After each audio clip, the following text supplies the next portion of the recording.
Hi guys, it's Andy from Man City Fan TV and welcome to this preview for the Spurs versus City game tomorrow, 16:30 kickoff in London. And this fan preview is, as we normally do, we invite a guest on.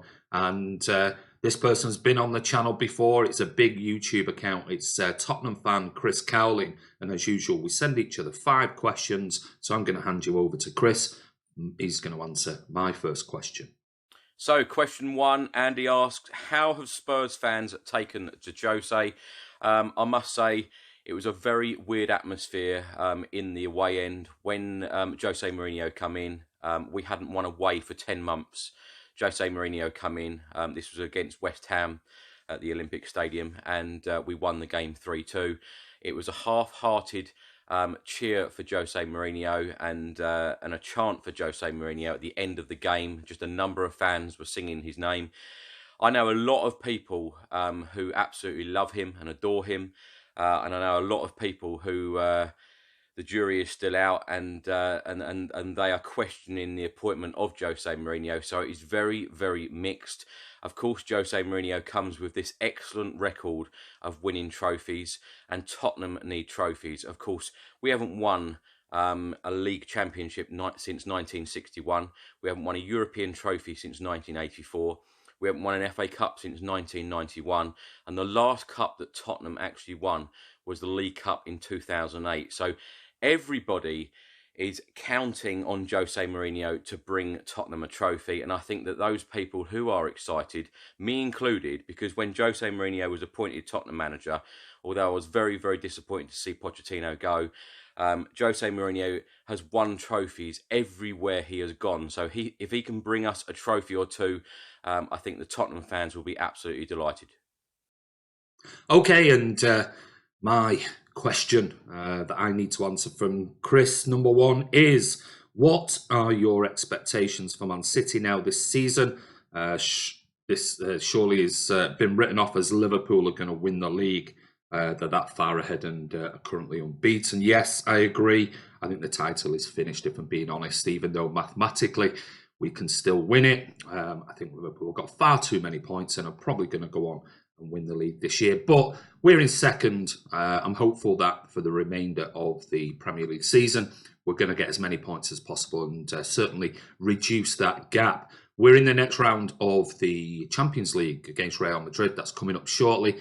And I'm hopeful that we can go through and that tie and have a good run in the Champions League, maybe a semi or a final, or who knows, even win it this season if Pep prioritises that as his number 1, because I can see us, we're going to be in the top 4 this season in the Premier League. I'm hopeful that we finish runners-up, and we're in the final of the Carabao Cup yet again, this time playing Villa, and you would hope, without sounding cocky, that City should go on and win another trophy at least. The next round of the FA Cup as well, so we could be on a run in the FA Cup as well. So if we finish the season second with 2 domestic cup competitions, a good run in the Champions League, or who knows, even win it, that'd be another 3 trophies on the back of last season, which was absolutely incredible. So there's still lots of things to go for this season. I'm not too disheartened about not winning the Premier League. We can't win it every year. We've got to, as City fans, just lower our expectations sometimes. Only one team can win it. Liverpool have been very good this season, and we've been too inconsistent. Andy's next question is, been a mixed season so far. Where do you think you can finish considering you were in the Champions League final last season? Well, if we were going to talk about the Premier League, the Premier League standard has been so poor this season, not only for Tottenham, but everybody going for that top 4. Teams all around us are losing. We know that Leicester can drop points. We know that Chelsea can drop points. We know that Manchester United are mediocre. So we must believe that we can reach that top 4 place. At the moment, we are 6 points away from that top 4 place. I do think that we can reach that top 4 place. Frustrating last night that we didn't sign a striker. We had the whole of the summer to replace players like Fernando Llorente and Kieran Trippier, and we haven't. We've had the whole of the January transfer window to replace them, and we haven't. It's very, very frustrating because it looks like Harry Kane is going to be out until the end of the season, and we don't have a recognised striker. Yes, we have players like Eric Lamela, Sonny, Lucas Moura, Dele Alli, who can score goals, but they are not an out-and-out striker. But we must believe that we can reach that top 4 place because of everyone being so poor around us. Champions League, we are in the last 16 against RB Leipzig. Who knows? You know, Jose Mourinho is a master at these types of games, so who knows how far we can progress in the Champions League. I tell you what, to reach the Champions League final on the 1st of June last year was absolutely amazing, and then of course ruined after 30 seconds by that penalty decision. But FA Cup, a lot of us have got our eyes on the FA Cup. I'm sure Jose Mourinho has his eye on the FA Cup because we must go for this trophy. You know, we haven't won an FA Cup since 1991, as I said earlier. 29 years since we last won the FA Cup. It is a crazy, crazy stat. So I'm hoping that we can finish top 4 and hoping that we can have a couple of good cup runs and hopefully we will win the FA Cup. Okay, and Chris's second question to me is, Man City don't seem to be playing like they have been in the past few years. What's happened this season? It's a difficult one. If we take where we are currently after 24 games and compare it to where we were last season in January, we're only 5 points worse off this season. It's just that Liverpool have been ultra consistent, unbeaten so far and sort of walking ahead. We've had a few games that we should have won and we got beat. Wolves, in particular, one of the games, we got beat twice by Wolves. And the Norwich game we should have won without a shadow of doubt. Remember, we played you guys at home 2-2. We got the last minute goal, which was chalked off, Gabby's goal, which shouldn't have been chalked off. So that would have been another additional 3 points. But overall, we've missed massively. We missed Aymeric Laporte. He's now back, and just as soon as he came back and he played his first game, you saw the massive difference. He's such a world-class centre-back. We lost Vincent Kompany. So we lost leadership around the club, on the training pitch, on the pitch, just around, you know, the club in general. So we've missed a real strong leader as well. Aymeric Laporte being back is a massive bonus, and hopefully he'll start tomorrow against Spurs. But then Leroy Sané, the Community Shield, he's been out since then. He's now back in training. And if you go through sort of last season's stats, I think it was something along the lines of, 16 goals, 18 assists from Leroy Sané. Now, when you think about that, it's phenomenal. That's a huge amount that we've lost already. Not only that, we've lost that. We can bring him on as a sub, run at players. I mean, he's devastating when he runs at players. Well, we've missed that, and I think that's what the pressure has built up on Raheem. He's played so much football. He can't play at that sustained level that he has done, certainly at the beginning of the season and the last 2 seasons. So we've seen a drop-off in form from Raheem, and really, we've got nobody else to bring on as a natural winger. So Sane's been a massive loss. I think certain players have been inconsistent this season. Bernardo Silva's not had the season he had last year. He was our player of the season last season, but he's starting to hit a bit of form, which is good news. We've had players like Kevin De Bruyne has been a little bit in and out. He's been absolutely amazing recently. He's still been in and out of form, picked up a couple of niggles here and there. So Mahrez has come to the fore, but overall we've missed that massive leadership from Vincent Kompany. We've missed Aymeric Laporte, and we've definitely missed Leroy Sané in the team. Andy's third question is, who's been your standout player so far this season? An extremely difficult one to answer. We've had so many injuries this season. There hasn't really been any standout players. Of course, our captain, Hugo Lloris, has been out for the last couple of months. Harry Kane is, of course, out injured. Heung-min Son, whenever he seems to play, he always seems to step up to the mark, although he's had a couple of very, very poor games as well. Very, very difficult one to answer. I don't think I can answer that. Lots of players have been in and out of games. So, yeah, sorry, I can't give an answer on that one. Okay, question 3 from Chris. How would you describe Tottenham's season so far? And what did you make of the Jose Mourinho appointment? Um, well, if you look at your records and you take a look at the Premier League and you're currently you lie in sixth at the moment. Um, your goal difference. This is the big thing. You're on +6 after 24 games. I mean that stat alone is it should mate, as a Spurs fan, you look at it going, is that it? We've got a goal difference of six, +6. United have only got one more than you. Chelsea have got three more than you. But then if you look at the top three teams, which shows the difference, Leicester have got a goal difference of 28. City have got a goal difference of 38. And Liverpool have got a goal difference of 41. And I think that says an awful lot about your season. You only have to look at your last 5 games. Draw, loss, draw, win. Ultra inconsistency. Also, excuse me, if you look at Harry Kane, is now out for the rest of the season, it looks like. Well, out the 20 games he started in the Premier League, he's only scored 11 goals. Now, if you look at, Vardy obviously scored a lot, but if you look at the next one down, you've got Dele Alli on 7.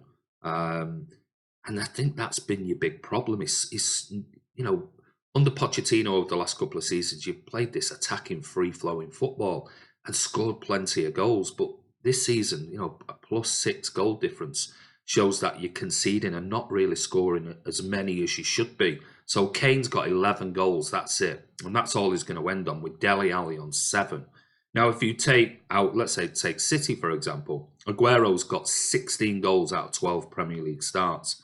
We've got Gabby Jesus, who's got 9 goals in 11 starts. So straight away there, we've got 25 goals from 2 players, totaling 23 games.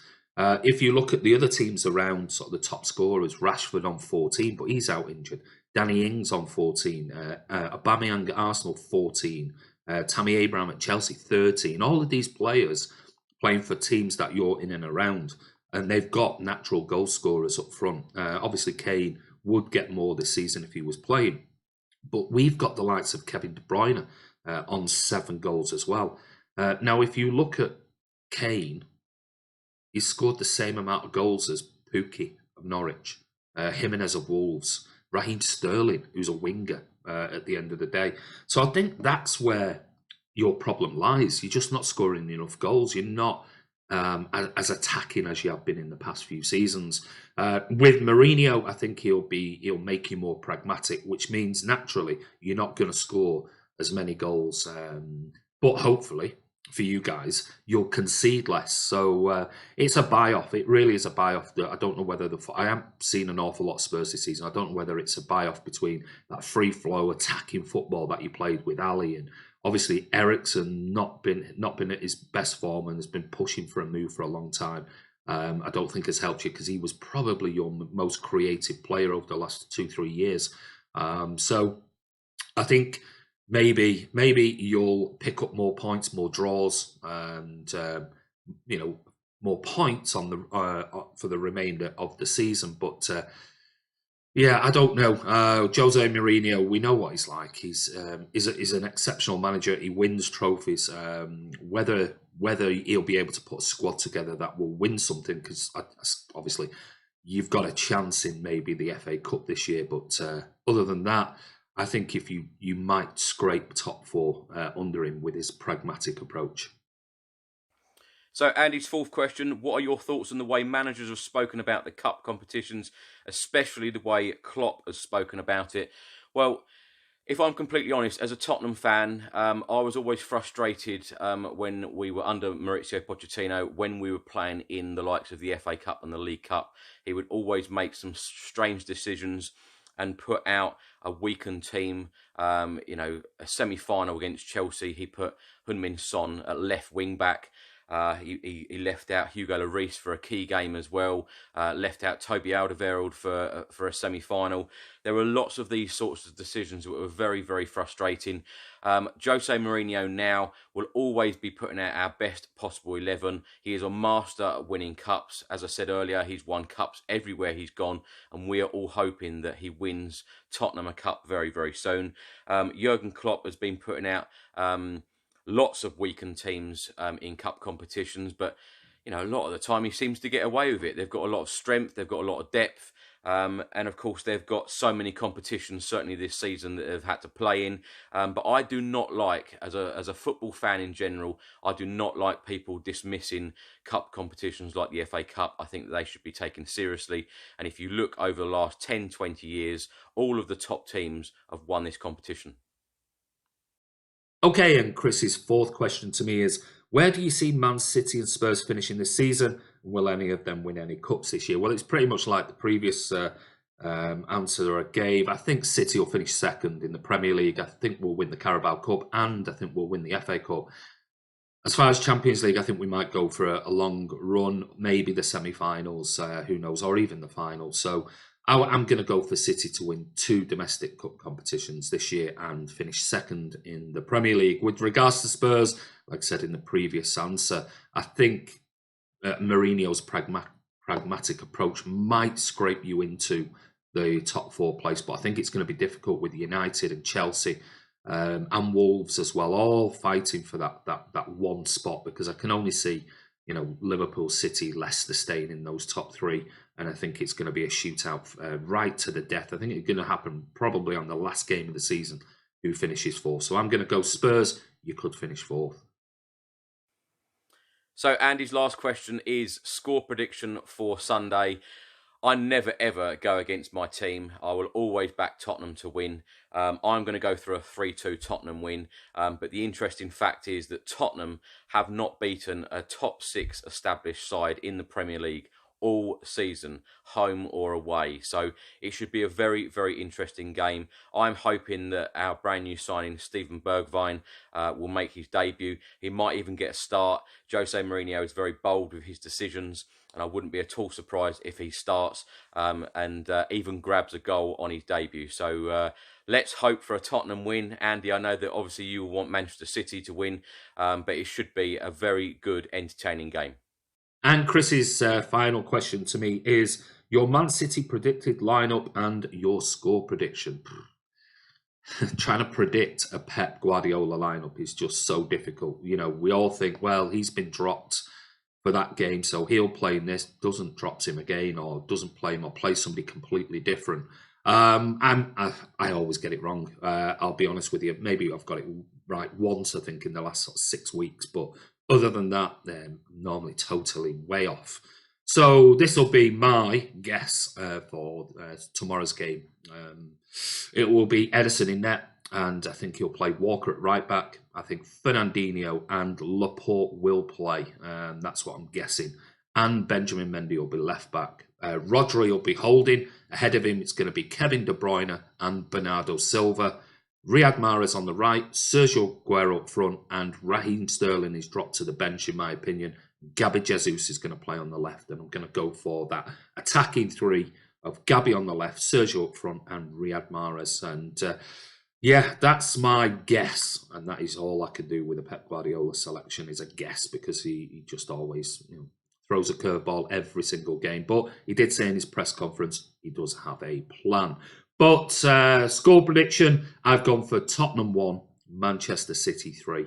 I think it's been, how many years since, I think it's been 2016 was the last time you beat us in a Premier League game. I know you got the draw earlier on in the season, but I think it's 2016 the last time you beat us in the Premier League. And we've tended to done really well when we've gone to your stadium. So I'm guessing, again, so Spurs 1, Manchester City 3. But anyway, I want to say a massive thank you to Chris. Don't forget, if you want to go over and check out his channel, he's a big YouTuber, got a big account on Spurs. It's Tottenham Fan Chris Cowlin.